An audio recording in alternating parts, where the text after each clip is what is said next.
El 2 de mayo nuestra Iglesia Católica recuerda a San Atanasio, un auténtico campeón de la fe. Y creo que la palabra campeón es muy apropiada porque estamos hablando de alguien que tuvo que luchar y que finalmente, en el nombre de Cristo, logró vencer. ¿De qué lucha estamos hablando? Bueno, ubiquémonos a finales del siglo III y comienzos del siglo IV de nuestra era.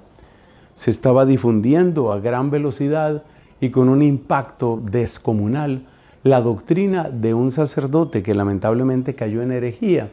Ese sacerdote se llamaba Arrio.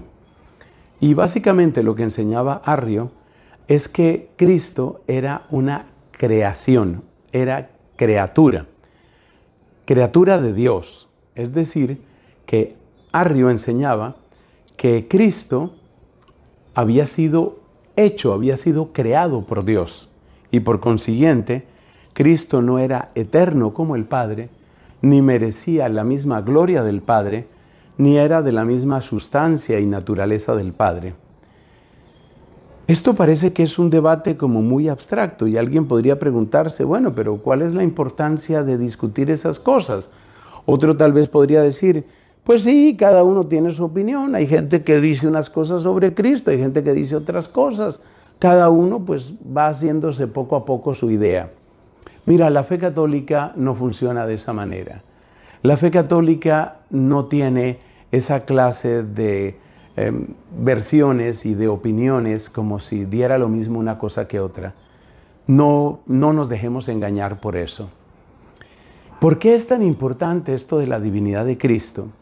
Pues será tan importante que el emperador de aquella época, llamado Constantino, en el año 325, o sea, hace 1700 años, convocó reunión de todos los obispos en una población de lo que hoy es Turquía.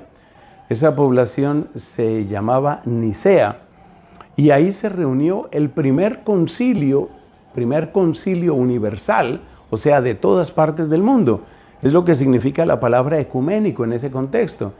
Concilio ecuménico quiere decir de todas las partes del mundo habitado, porque la palabra oikumene quiere decir eso, mundo habitado. Entonces, ahí se reunió el primer concilio, o sea que para Constantino este era un tema importante, este era un tema delicado. Pero seguimos sin saber por qué es tan delicado. ¿Y por qué no es un tema en el que simplemente podamos decir, bueno, pues que cada uno opine lo que quiera? Yo creo que si tú eres católico ya sabes que nosotros, los católicos, no funcionamos de esa manera. Es decir, no funcionamos con que cada uno diga lo que quiera. Y yo quiero empezar por aclarar por qué eso no es católico. Es decir, por qué no se puede hablar de que simplemente cada uno opine lo que a bien le parezca. ¿Sabes por qué no se puede? La razón profunda por la que no se puede hablar de esa manera es porque si cada uno puede tener una versión distinta, quiere decir que ninguna versión importa. Y si no importa la opinión que tú tengas, tampoco importan los hechos. Y eso significa que tampoco importa si Dios de verdad se encarnó o no, si Dios de verdad murió, si Dios de verdad resucitó. Esas cosas no importan, porque si cada uno puede tener su opinión, entonces quiere decir que no importa una cosa o la otra. Pero esa no es la fe católica. La fe católica no es que cada uno pueda decir lo que le parezca, porque eso significa que estamos despreciando lo que Dios hizo.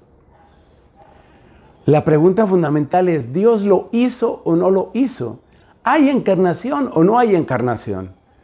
Si es una materia de opinión, quiere decir que no importa una cosa o la otra. Y si no importa una cosa o la otra, tampoco importa si Dios se ha encarnado. Y por eso la fe católica no puede depender de opiniones. Porque si estamos sometiendo a opinión todas las cosas, quiere decir que las obras de Dios, que son sus providencias y que son la manifestación de su amor y que son la fuente de nuestra salvación, no importan. Y si eso no importa, entonces nada importa. Así de sencillo. Por eso ser católico no es compatible con que cada uno opine lo que se le venga en gana. Eso no es ser católico. Resuelta esa primera parte, ahora vamos a la otra pregunta. Y la otra pregunta es, ¿por qué interesa tanto hablar de la divinidad de Jesucristo? Por dos razones. Primero, ya es muy profundo, pero vas a ver que la otra razón es todavía más profunda. Primero, porque la revelación nos dice claramente cosas y nuestra fe tiene que venir de eso que nos dice la revelación. Por ejemplo, al comienzo del Evangelio de Juan encontramos estas palabras. En el principio existía la palabra y la palabra estaba con Dios y la palabra era Dios. Y luego más adelante, en el versículo 14 leemos, la palabra se hizo carne y acampó entre nosotros y hemos contemplado su gloria. Yo no puedo negar la divinidad de Cristo sin negar la autoridad de la Escritura. Alguien me dirá, bueno, pero es que hay otros textos que van en otro sentido. Por ejemplo, San Pablo dice que Cristo es el primogénito de toda la creación. Y eso da a entender que Cristo es como una criatura. O también en el Evangelio de Juan, Cristo mismo dice que el Padre es mayor, que el Padre es más grande. Sí, yo sé que son discusiones teológicas muy serias. Y en esas discusiones entró San Atanasio y por eso él escribió decenas y decenas de páginas de muy profunda doctrina. Pero para decirte una respuesta, déjame expresártelo de esta manera. Si bien es cierto que hay algunos textos que parecen sugerir la igualdad entre Cristo y el Padre, por ejemplo, la palabra era Dios, lo que encontramos en Juan capítulo 1, y hay otros textos que parecen indicar que Cristo era menor que el Padre, por ejemplo, cuando Cristo dice, la hora final no la sabe el Hijo, sino solo el Padre. Si bien hay textos que hablan de igualdad y textos que hablan de diferencia, en el momento en el que yo niego la divinidad de Cristo, no tengo ninguna posibilidad de explicar los textos de igualdad. En cambio, si yo afirmo la divinidad de Cristo y afirmo la encarnación, eso fue lo que hizo San Atanasio, entonces tengo la posibilidad de afirmar tanto la igualdad como la diferencia, porque puedo decir, como enseña la Iglesia Católica, que Cristo es verdaderamente Dios y puedo afirmar al mismo tiempo que Cristo en su condición de encarnado, es decir, Cristo en cuanto es Dios en nuestra naturaleza humana, por asumir nuestra naturaleza, en esa naturaleza era inferior al Padre en algunos aspectos.